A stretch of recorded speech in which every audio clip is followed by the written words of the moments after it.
Welcome to our podcast. This is Friends on Fire. I'm Mike. I'm a lifelong devotee of financial independence. I even wrote a book about it. And I'm Maggie, a newer convert, but just as passionate, especially on the intersection of minimalism and financial independence. We're one and the same. We are two like-minded friends who believe that talking about money with your friends and family opens the door to financial well-being. The Friends on Fire podcast is about dispelling myths, building financial acumen, and sharing your financial independence journey with the people you care about. This is Friends on Fire. Hey, Maggie. Hey, Mike. How's it going? Good. How are you? I'm good. Can we still say Happy New Year? No, I think we're done. It's too late? Let's officially call it quits. Okay. Because I still hear people saying that on conference calls now. I do. I'm getting a lot of it over email. Yeah. Mm-hmm. I'm not verbally told it much. Because I think on most calls, everybody's just, right into business. But like every email I get right now, it's the 21st today. Every email starts with Happy New Year. Yeah. So I'm like, okay, Happy New Year to you too. You started. I'm going to finish it. Yeah. Because you don't want to be a jerk and not say it back. Totally. Mike, I told you I'm listening to Think Like a Monk, the book by Jay Shetty. It had been on my Libby waiting list for like 4+ months when it came. Yeah, I heard a podcast. I'm now at like 6 months waiting for it. Yeah, I really wanted to listen to it. And it's the sort of book I typically would just buy. And I actually am enjoying it so much. I kind of want to have it to like mark it up and, take more notes in it more easily. But I'm really enjoying it. And I was listening to it right before we talked. And there was a quote that Jim Carrey said that I just wanted to read because it's something I've been thinking about a lot lately. And I'll just read it aloud to you. I think everybody should get rich and famous and get everything they ever dreamed of so that they can see that it's not the answer. I like that. I like that too, because I don't know why, but lately, I think about money a lot lately. I think about money a lot anyways. And lately, I think about money every day of the year. Yeah, I think about it. It's not like I think about mine and amassing a bunch of it or anything, but I'm constantly thinking about what it is and what it isn't and what truly creates happiness. And that's probably it. I'm probably more thinking about happiness a lot. And I think it's interesting because there is this weird connection between, the more money you have, the more you realize that material possessions aren't what creates happiness, right? And it's ironic because that is when you assume, it's what you thought you always wanted. It's the lifestyle inflation and keeping up with the Joneses and all this stuff that you think is going to make you happy. But as you get it all and the easier it is to get it all, you realize that's not what really does create happiness. And I just love hearing that from a celebrity and from Jim Carrey because it means a lot from someone who has reached the amount of money that he must have is insane. Okay, so that's our daily quote. I think we could jump into today's topic. This is something that I didn't realize I was passionate about it until we had our life insurance episode previously. And you were talking about how like angry and passionate you are. And I've noticed that about you, but it wasn't something that I'm angry and passionate about, whole life insurance. Yeah. But it wasn't something that I would really identify you as like, oh, what's one of Maggie's passions? Hating whole life insurance. And so it started to make me think about and percentage-based financial planners. Yes. Let's add that to the list. But it started to make me think about like what kind of things in the economy do I get worked up about? And one of them is something that I like to call overscoping of work that's provided to you. Some people call it like upselling also. Upselling's a piece of overscoping. It's not. Yeah. I mean, the same. I think I made this term up, so it's not, I'm sure there's a lot of different ways that people describe it, but I'm passionate just about all the different tactics people have to get you to buy more than what you need. And I think everybody can relate to this. And so like a few easy examples. You take your car to the dealership because your headlight is out, and all of a sudden you have $2,000 of repairs to your car that you had no idea you needed. Yeah. Or like a scheduled oil change, same thing. Yeah, exactly. Somehow they're like naming all these fluids and things that need pads. And I'm like, what? Yeah. I just came for an oil I didn't even know change. my car had that, but I guess it needs replacing. Or if you've ever hired somebody just to mow your lawn and you end up with a weekly chemical treatment and pruning and leaf blowing and all this sort of stuff. Maggie, I think you can relate to this. Well, yeah, but I'm not falling for the chemical treatments. Yeah, but I mean, as you Hot say, wash. you have a lot of hedges that need trimming. So. I do have a lot of hedges. Yeah. I could never do it myself. Yeah. Not while I'm working. Or another example might be you call AT&T to lower your cell phone bill, and all of a sudden you end up with fiber internet, TV, and an HBO subscription. This stuff happens all the time. Yeah, and they convinced you that your internet price went down, but your total price you're paying now is all of a sudden more. Exactly. You're getting more for a little bit more money. So another reason I started thinking about this episode is that I have been doing some work on the second rental property that I bought. So if you remember, one of my financial goals for the year was to buy 2 new properties in my LLC with my partner, Liz. And so we bought the first one and we're doing some work on it. So we had somebody come and check the crawl space underneath. Crawl space was old. There was a little bit of like water This flood. is on the first or the second property? This is the second property we bought, the first of the 2 goal properties for the year. Sorry, that was confusing. Okay. Thank you for Not that it clarifying. really matters. I just was curious. No. Our listeners deserve to have perfect clarification Proper on these timeline. things. Yes, exactly. So crawl spaces, I could think of all the crap they got to tell you about radon or like. Super nice guy, and came by, gave us a full list of like 15 things that needed to be repaired. And we were thinking it was going to be $1,000 of work. It came back Let me guess. What? Okay. $8,000. $5,500. Okay. But we were thinking it was $1,000. Yeah. And all of these things, had never thought about them. Didn't think they needed to be fixed. Didn't know they were problems. Equipment and repairs. That I was just like, what even is this? That I'm not sure what this description like a is. vapor barrier. I'm curious what was in Vapor there, barrier. Yes. So that was one of the things we'll that we save were that for later. aware of and needed. That's what we knew. That's what we had him come out and give us a quote on. So anyway, this was a very recent example of this overscoping or upselling, as you called it earlier. But I think everybody and like you has said, some he of was these. a really nice guy, right? He's a super nice guy, and I'll share some they're more all nice details guys about this, what the result of this later in the show. Are you going to leave me in suspense? Yeah, we need to get through our intro and get into the meat of this topic. Okay. So I actually have a similar story that it's not about a crawl space. Well, you could argue it is. It's about the inside of my mouth, which might be comparable to a crawl space. You know, there's all sorts of stuff back there. Where is this story going, Maggie? Can't see it. I was at the dentist a couple days ago, and every time I was just telling my husband this story this morning, but your upscoping or overscoping, upselling made me think of it. In the past couple years, when I've been going to the dentist, I love my dentist. They give free laughing gas, so it's like my favorite visit because it's very relaxing. Every time they ask me if I want to upsell and get this oral cancer screening that is not covered by insurance, and it's $31. And the last couple times I have said no because I'm like, oh, I don't need that. You know, like I'll notice something if I have, signs of whatever. And I'm just like, this is a scam. Like insurance should cover it, but whatever. Not a scam, but like unnecessary. Mm-hmm. And recently there's a neighbor who I know who had a scare with oral cancer. It ended up getting a biopsy. It was not that, but that was like in my mind recently. Like they had a spot on the back of their tongue, and I was like, you know what? $31 to make sure that I don't have oral cancer is like terribly debilitating, and you can die. I mean, just all sorts of things. It's really uncomfortable. You often lose your taste. It's a terrible type of cancer. And so I was like, well, I don't know if $31 catches something early, like I shouldn't be a cheapskate about this. So I did it. Now they then proceeded to flash what I think was sort of like some sort of an ultraviolet flashlight in my mouth for like 30 seconds. And that was the $31 that I paid for. And they were like, oh, looks good.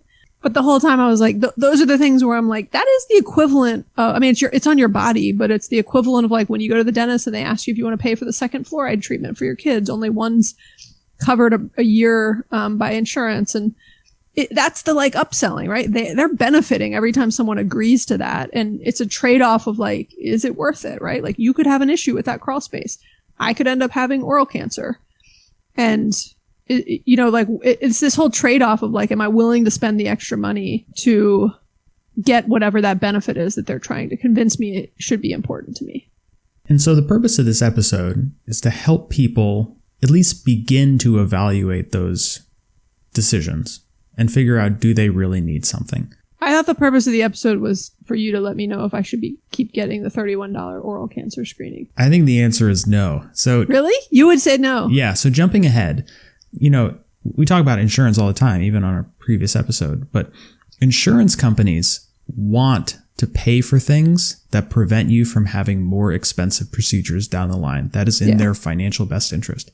So if they do not cover something, it is unlikely that this is going to be a real risk for you. That's a very good point. That is a highly generalized statement. But you know what? They cover cleanings and, when you go to primary care physician, they do their check-in or whatever, the annual physical, that's all covered. Like the important stuff is covered by insurance agency or insurance companies.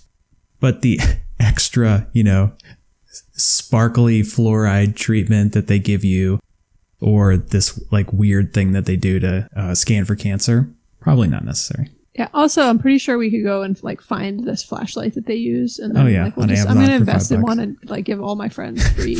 Good. Should charge them $31 because apparently they'll do it.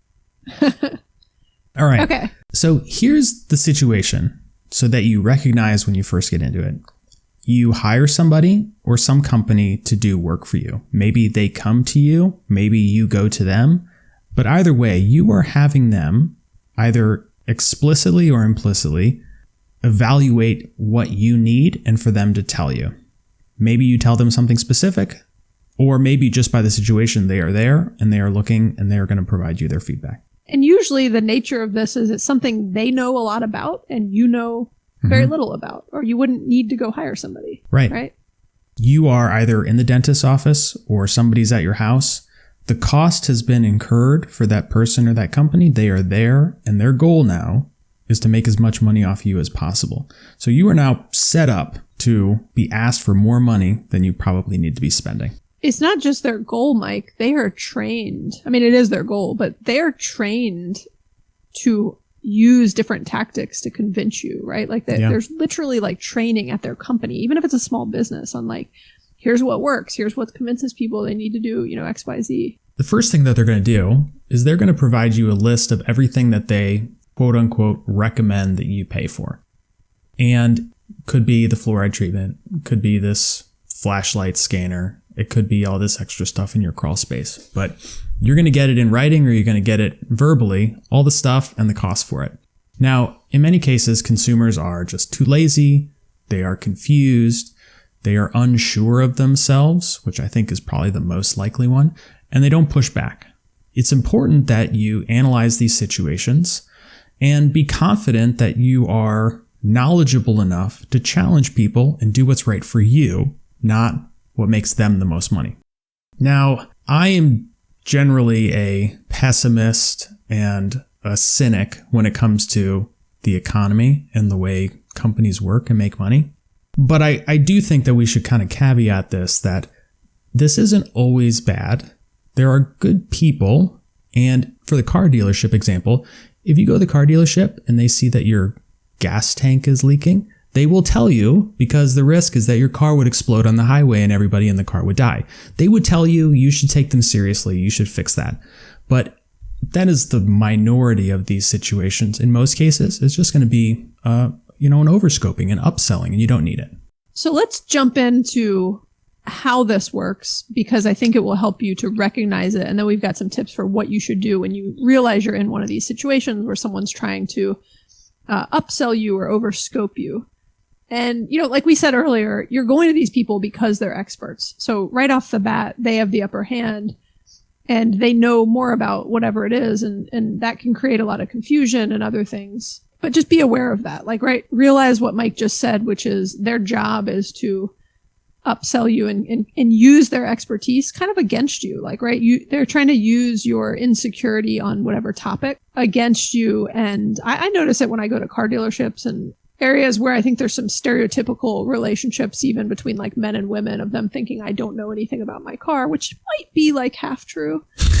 And, trying to convince me, like my HVAC person, always trying to nice, like you said, Mike, but every time he's always telling us about these like crazy, like this zone system's not set up right. Like all these things where it's like we need to rebuild our entire HVAC system. It's been running fine for 10 years. So I have to, politely decline him and just be like, oh yeah, we'll think about it. And then I never, call back. That's sort of an example of the second point we want to make here is that they are going to investigate things that you don't see. And that could be figuratively because you don't understand it, or literally. Like, I'm sure you have not opened up the circuit box on your HVAC system to know how it's wired and how it works. I don't even want to go up in my attic. I'm like scared to go up there. So when you have somebody over, they're going to open that up and they're going to look at it and they're going to tell you something. And you really don't have any way of verifying it because you have never investigated it before. They will find every single little thing they can potentially mention to you, right? And then they'll look at you with a very confident and straight face and tell you that you need, a $6,000 investment to improve some problem with your HVAC system, or that you need, $5,500 of repairs to your crawl space, which I'm still in great suspense about what happened and what you decided. And they'll do it, right? And there's also, there's a tactic that people use, and I think negotiation was one of my favorite classes in business school. I think it's called anchoring. So you came in and that you were thinking, oh, this is probably going to be about $1,000 of repairs because you had a guesstimate in your head. He comes in, lists everything he can possibly think of, and it totals $5,500.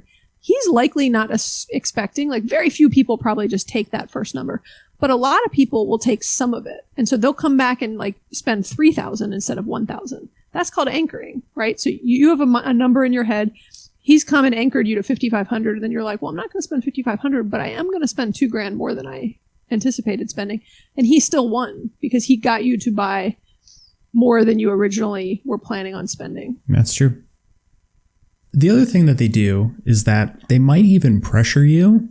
This isn't usually an aggressive tactic, but it could be subtle. So if you have somebody over to take a look at your yard, they might tell you, listen, if you don't have me come over once a month and trim your azaleas by hand, they're not going to bloom right next season. And so you really need to have this taken care of.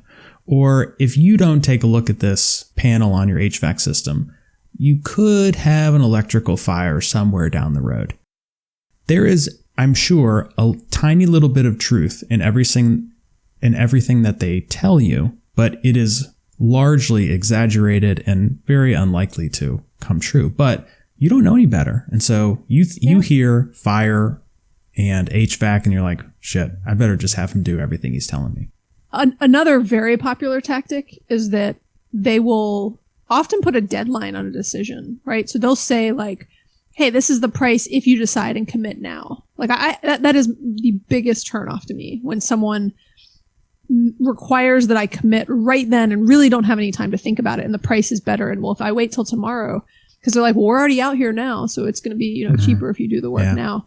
And that's a legitimate point on their part often in the sense that they are already out there.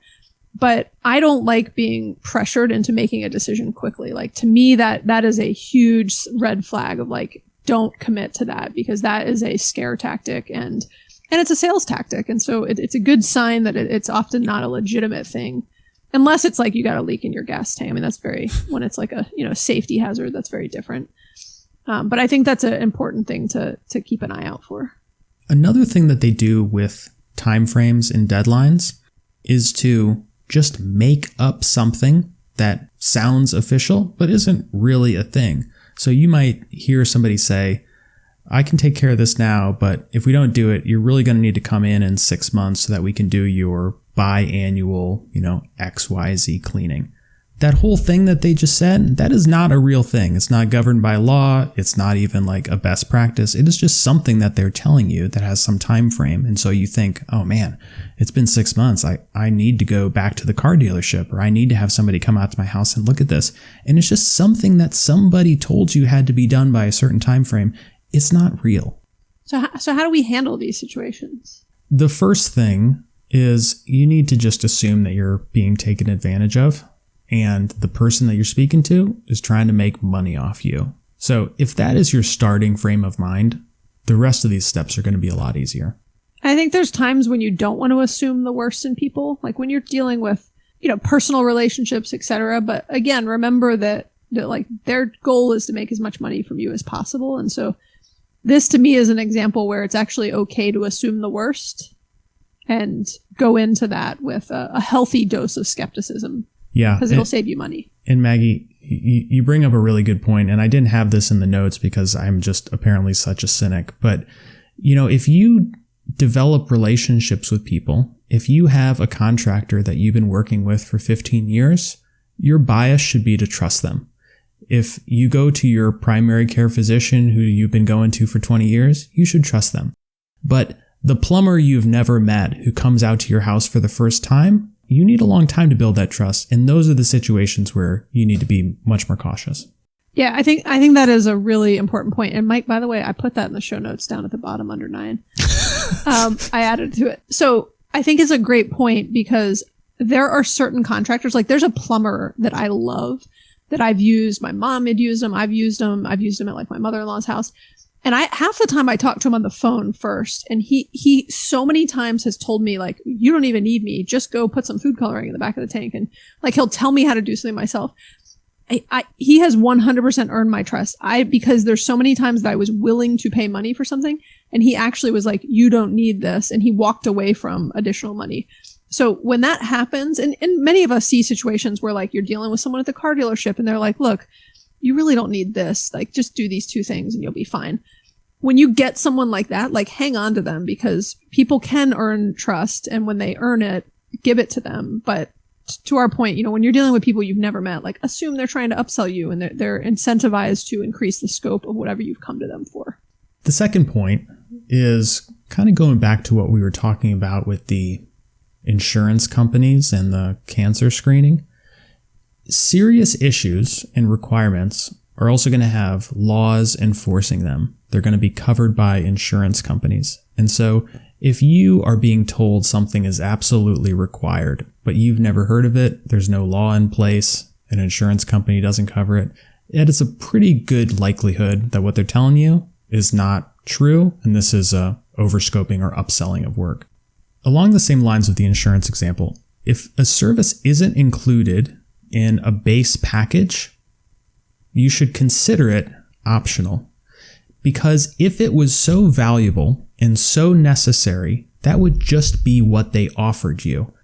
I mean, I think a good example is an oil change, right? Like there's often like I'm making this number up, but sometimes there's like a 21-point inspection that they do with it. Like they're checking the most critical things. They're not checking everything, but there's a reason they've gotten to that kind of base level package that is necessary for the average person. Yeah. If you go in and they give you an oil change and they inspect a few key areas of your car, don't pay $100 to go inspect the other 50 areas of your car. If it was really that important, they would just do it as part of their package because everybody would need it. That's the key part. Another tip is do your research beforehand. So the more knowledgeable you are, or even just appear to be, the less likely that someone's going to try to take advantage of you. So, even in that crawl space example, or like when I'm dealing with different contractors, I know a lot about a lot of these topics. And I think as soon as I start to like ask certain questions, they start to have a little bit more, not even respect, but recognition that like, I'm not going to be an easy sell. And so I think the more you can kind of understand the situation you're going into, and even just like call a friend. So there might be something someone's talking to you about. Like I've had situations with like a previous accountant, and my uncle's an accountant and not in this state, but I was just like, hey, does this sound normal and legitimate? And he was like, nope, that does not. And so you often can kind of, even if you aren't the expert and you can't figure out the research yourself, you can call a friend who just for a quick piece of advice of like, does this sound legit? And I think along the same lines, when I say call a friend, like get a second opinion, because that's another huge tip. Is if you know that this is something like even on that crawl space example, Mike, that's a great area where like get another company to come in. If you have 2 people come in and give you this laundry list of, a ton of items and really like look at you with a straight face. Now, a lot of these companies have the same tactics, like foundation repair companies and stuff. But getting a second opinion, I think, can be really helpful, and letting the person that you're dealing with know, well, hey, like, look, that $5,500, that's a lot of money for us. Like, we would really need to get a second opinion before we could commit to that. And even sometimes just saying that will get them to come back to you with a different recommendation and kind of like even temper their own initial offering of what they think you need to be doing. And this is where I want to pick up the story about the crawl space, because in this list of things that had to be fixed, I had done a lot of these things in my own DIY life. And so when he was describing some of the work that needed to be done to patch up some bricks, to seal in some concrete, I knew what that was. I had done it. And I knew, one, that it didn't need to be done in the way he was talking about, and also was not complex and not expensive. It's something I could do myself. So having, you're like, if I could do that in 2 hours, you shouldn't be charging me $1,000. Exactly. And then the second thing I did was I called up the contractor that we've been working with on our previous house, and now we're going to have him do this house as well. He had been in the crawl space because he had looked at the house before we bought it, and he confirmed what I thought. And then on the things I wasn't sure about, he gave me his feedback. And because he had built up trust and it confirmed my original bias, that's how we determined that it wasn't necessary. You're still keeping me in suspense about where you landed with the $5,500 worth of work. Are you eventually going to tell me that? So Maggie, I'm getting to my story. I will finish this up. I can tell that you're in suspense. I know you. It's like this is a 3-part story you've stretched it into. With both our agent, with the contractor, and then finally back with this crawl space guy, I started asking a lot of questions, which is our next tip. Ask what it is. Why is it needed? What happens if I don't do it? Like, really understand what the risks are. And then on that question about risk, I love really pushing this one and saying, okay, but seriously, like, what would be the very worst thing that could happen if I don't do this? Yeah, what's the worst case scenario? And my favorite example of this is I take my car to Firestone to do all the repairs. I've found them to be like a good business. They don't oversell too much. They seem to do a good job. They're genuine, nice people that I've been interacting with. So I took my car in for something, and the guy calls me back and he's like, listen, we need to replace the axle bearings on your rear axle. And I was like, no, that can't be a real thing. He tell you the wheels are going to fall off, right? Well, yeah. So I was like, okay, so what would happen if I didn't do this? And he paused and he's like, well, your wheels would fall off while you're driving. And I was like, okay, well, I better get it fixed then, Yeah. But, my original inclination was to think it was a scam. But then because I had built up some level of trust, and he gave me what I felt to be a fairly honest answer, I decided, and the risk was high enough where it's not worth testing it. I decided to make the fix. I would have taken that one step further, Mike. When he said your wheels would fall off, I'd say, okay, well, but what would happen if my wheels fell off? Like, would I just skid on the road and pull off to the side and then, fix it at that point? Or would I flip over and die? Yeah. I really want to understand the trade-off. Also, how do cars work exactly?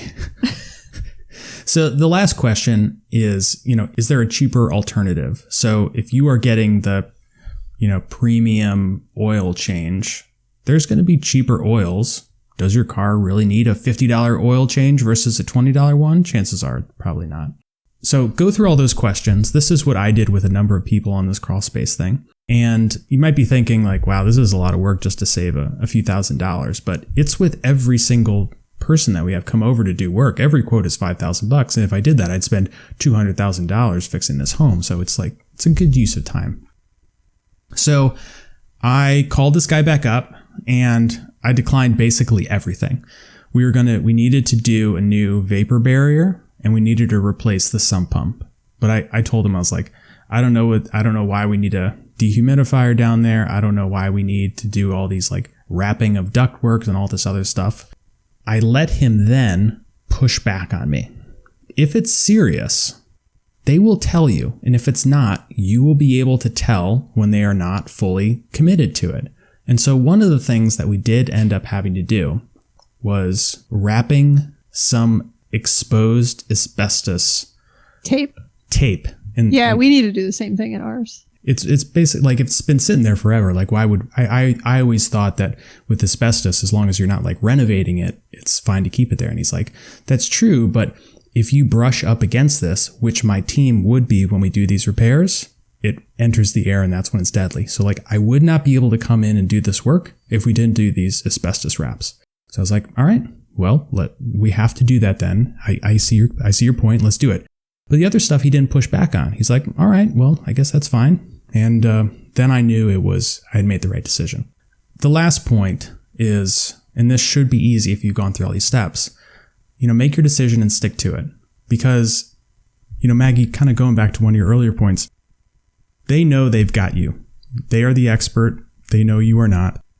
And so they are going to be looking for signs where you lack confidence and trying to exploit it.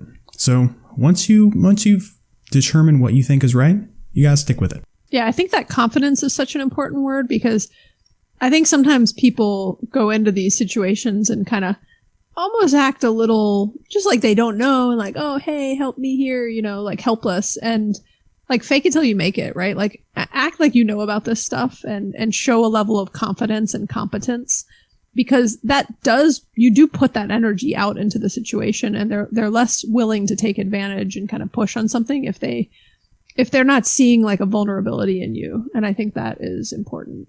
Yeah. So the final numbers on this crawl space example, we had anticipated $1,000. The real work that we wanted came in at $1,200. And then what we decided we had to go do was this asbestos work, which was an additional $800 because there were so many of these wraps that had to be done. So $2,000 down from $5,500. We feel good about that decision. And so I hope this episode and that example is helpful for you guys to go evaluate these situations, which large and small are going to come to you all the time. Mike, one other quick tip. Your asbestos example made me think of it. A question before I offer the tip. When you had an inspection on that house, did they not point out the asbestos tape? That is an example, and kind of when we talked about a second opinion. Often getting an opinion from somebody who is unbiased, like somebody who's a friend in another state and isn't actually going to do the work, but is just going to give you advice, or like an inspector. So when you have that home inspection, that inspector that is walking you through the millions of things that could be wrong with the house, or, the little and big things, like every time he would tell me something, his job is to point everything out, right? That's the purpose of a home inspection. But every time he would tell me something, I was like, if you lived here, would you fix that? And half the time he was like, nope. That. Yeah. And I said, like, if this was your rental, would you fix that? And on stuff like asbestos tape, he was like, yes, because that's a liability, right? So if you have a problem and if someone had health condition, whatever, and from a renter, like there's more liability than even like your own family living there. And so I think about that inspector, and I trusted his opinion because he had nothing to gain or lose by the advice that he was giving me. He wasn't getting any extra business. He was there for a, $600 inspection, and that's all the money he was getting from me. And so I trust somebody like that because I really believe that, assuming that they're good at what they do, that they're in no way steering me towards things that, I don't really need. Mm-hmm. Yeah, that's a great point. So in closing, if you can become better at managing these situations and your reaction to them, this will save you tens of thousands of dollars. And depending on the type of projects you're getting quoted, this could be hundreds of thousands of dollars over your lifetime. This is a really big deal. Don't rely on people to give you the best deal because they are trying to make money off you. Mike, I like that you use the term skeptical in the very beginning. I also love the term cautiously pessimistic. I frequently will use the term of being cautiously optimistic, which I try to be on many things. In a lot of these situations, I would be cautiously pessimistic, right? Like what we talked about at the very beginning, like assume that they're trying to get something extra from you. You can still be nice and respectful about it. You don't need to be like I couldn't think of a word other than ass. Like you don't need to be an ass about it. You don't need to be rude to people and treat them like they're trying to cheat you or something. But just, go in and be informed and cautiously pessimistic that they might be trying to sell you things that you don't truly need. Yeah. And to one of the points you made earlier about them having training on this, they're not being malevolent or deceptive. They have a script. They have a boss who's telling them what to do. This is their job. They're not going to take it personally if you push back. They are going to help you if you're kind to them. So, in general, you should be nice and kind to everybody. Yes. But we live in a capitalistic society, right? Just like I'm trying to save money, they're trying to make money. Yeah, exactly. And just remember that. All right. Okay, should we do our top 3 takeaways? Let's do it. Number 1, when you ask a business for help, they almost always will come up with more things that you quote unquote need their help with. Yeah, that's the overscoping or upselling. Number 2, like we were just talking about, be skeptical and challenge them. Be cautiously pessimistic. Ask questions, find out what you really need, and put a little bit of time into that process. And number 3, understand the real repercussions and the real risks of not doing things. Small risks for small expenses are fine, but be careful about big risks, especially ones that involve your health. Okay, that was a good discussion. I hope people found that helpful, and I hope you can take some of these tips and advice and stories even to help improve the situation the next time that somebody is trying to upsell you or increase the scope of some particular service that you are paying for. Yeah, and if anybody listening understands a lot about crawl spaces and wants to tell me that I'm a sucker for signing up for all these asbestos reps, please call and let me know, because then I will read it on the air and feel terrible about myself. All right, so thanks everybody for listening. If you've been challenged or inspired by what you've heard today, please rate and review the show. You can also subscribe to make sure you never miss an episode. If you have thoughts or questions, we would love to hear from you, and you can leave us a voicemail or text us at 404-981-3370, or you can hit us up on Instagram or Facebook. All right, thanks, Maggie. Thanks, Mike. Bye. Bye.